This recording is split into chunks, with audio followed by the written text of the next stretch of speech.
పరిమళము విరజిల్లుచుండును. ఈ నాలుగిటిలో ప్రతి మంటపనందు కోటి సూర్యకాంతులు విరజిల్లుచుండును. ఆ మంటపమునకు 4 వైపులా కాశ్మీర వనములు కనులకింపుగా ఉండును. అచట మంచి మల్లెపూల తోటలు, కుందనవనములు, ఎన్నో పరిమళాలు వెదజల్లుచుండును. ఆ తోటలందు ఎన్నియో మదించిన మృగములు స్వేచ్ఛగా తిరుగుచుండును. అక్కడ రత్నాల మెట్లు గల సరస్సులతో మహాపద్మవనములు కలవు. ఆ పద్మములందు మకరందము జాలువరచుండును. తుమ్మెదలు జృంకారముతో చెవులకు ఆనందం చేకూర్చుచుండును. హంస కారండవాది పక్షులు చూడముచ్చటగా విహరించుచుండును.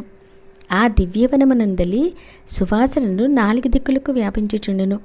శృంగార మంటపమందు దేవతలు మధుర సుందర స్వరములతో దివ్యగానములు ఆలపించుచుందురు. అచట దేవతలందరూ సభాసదులై వినుచుందురు. శ్రీ జగదంబాదేవి వారి నడుమ దివ్య సింహాసనంపై విరాజిల్లుచుండును. జగదంబ ముక్తి మంటపమందు